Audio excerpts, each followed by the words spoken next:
Sur Blender Stack Exchange a été posée la question de savoir comment faire ce type de traînée lumineuse ou énergétique, et voilà ma proposition. Alors je vais commencer par créer un cylindre, donc Shift A Mesh Cylinder, et puis je vais lui attribuer ici dans l'opérateur box 16 vertices, et en mode edit je vais faire une rotation sur Y de 90 degrés, et ensuite je vais faire un scale sur X, et je vais sélectionner une extrémité et faire un scale de manière à réduire vraiment à quelque chose de tout petit.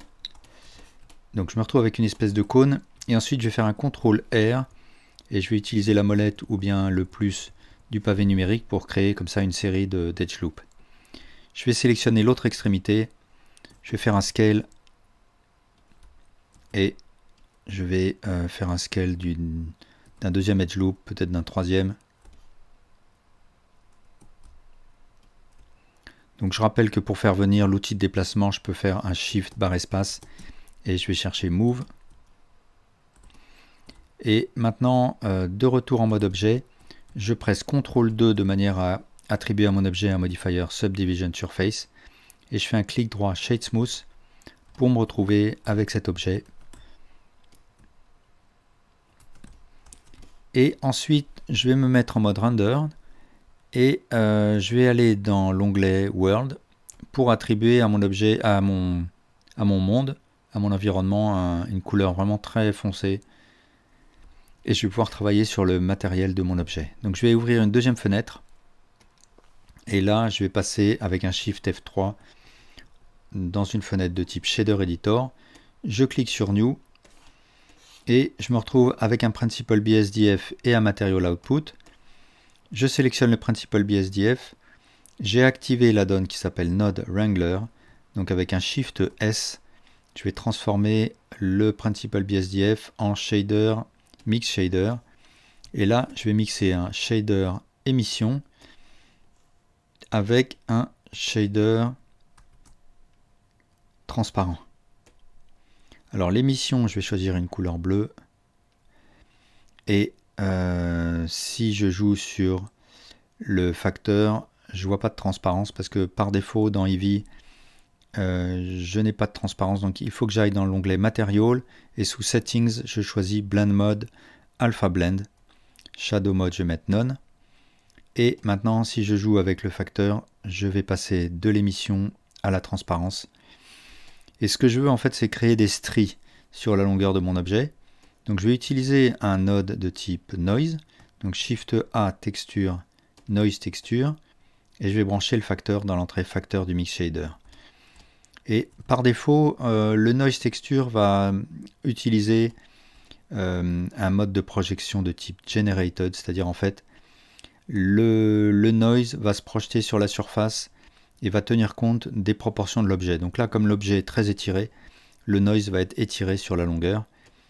Mais pour pouvoir contrôler un petit peu tout ça, la position de mon noise et son étirement, je vais créer, alors avec un CTRL T, un node de type Texture Coordinate et un mapping.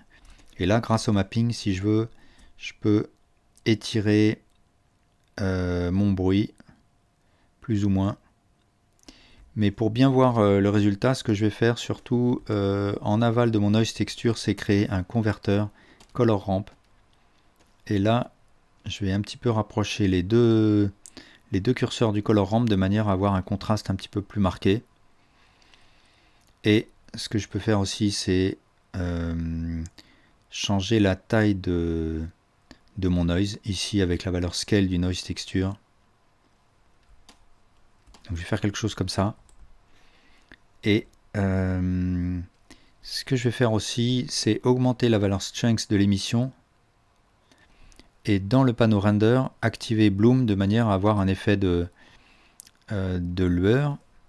Donc il faut que je pousse un petit peu plus fort la valeur strength de l'émission. Et je peux jouer avec certains facteurs comme l'intensité ici.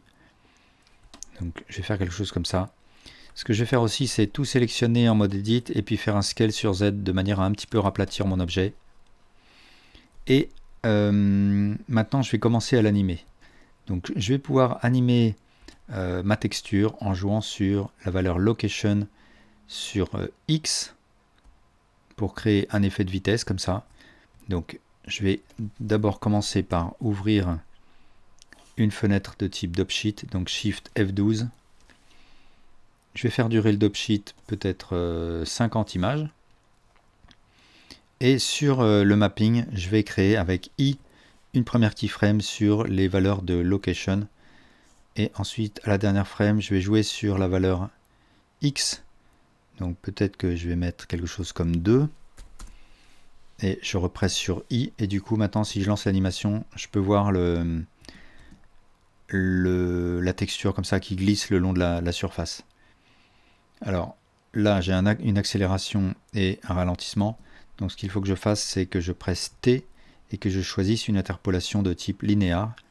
Et du coup, là, je vais avoir un glissement continu constant à une vitesse constante de mon noise. Alors il faut peut-être que ça aille un petit peu plus vite. Donc je vais choisir une valeur de 3. Et peut-être que ce que je peux faire aussi pour que la forme du noise évolue, c'est jouer sur la valeur Z. Donc une fois que je suis à la frame 50, mettre peut-être une valeur de 1 sur Z.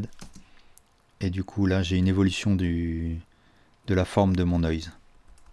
Alors maintenant, deuxième chose, je vais repasser en mode solide. Je vais créer une courbe de manière à ce que mon objet se promène le long de cette courbe. Donc je vais faire un Shift A, Curve, Bézier. Ici dans l'onglet Object sous Viewport Display, je vais cliquer sur In Front de manière à pouvoir voir ma courbe par transparence. Donc je la sélectionne, je rentre en mode Edit. Je vais commencer par faire un Scale sur Y de 0 de manière à bien aplatir ma courbe. Et ensuite, je vais sélectionner chacun des vertex. Donc je rappelle que pour faire venir l'outil de déplacement, je peux aller le chercher dans la barre de gauche. Mais je peux aussi faire Shift barre espace et je cherche Move. Et j'écarte suffisamment les vertices ici. Et ensuite, je sélectionne tout. Et je vais faire un clic droit Subdivide. Et ici, dans l'opérateur box, je vais choisir une subdivision de 7. Et ensuite, je vais sélectionner un vertex sur 2 pour créer comme ça une sinusoïde.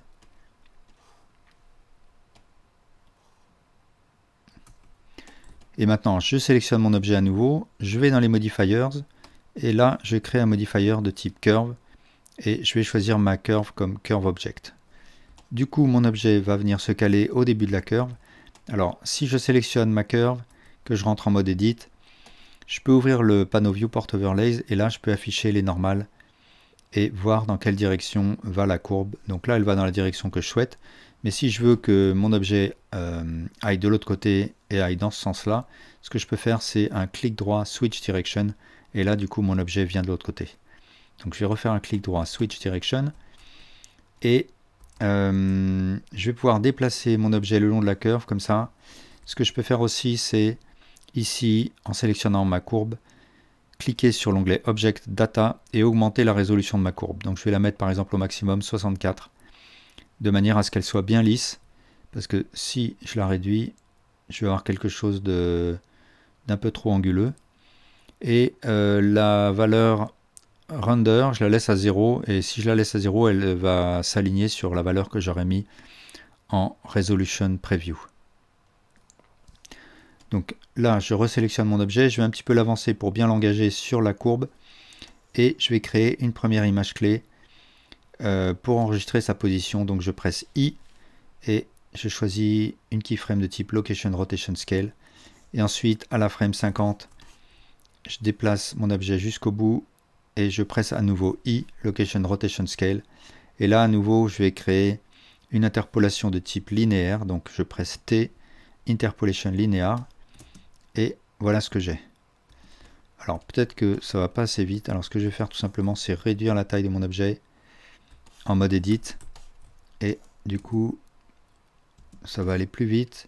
Je vais placer du coup mon objet au tout début, et à la fin je peux l'avancer encore un petit peu plus. Voilà. Donc là, si je lance l'animation, voilà ce qui va se passer. Si je me mets en mode render, voilà ce que je vois. Voilà, et bien merci pour votre attention.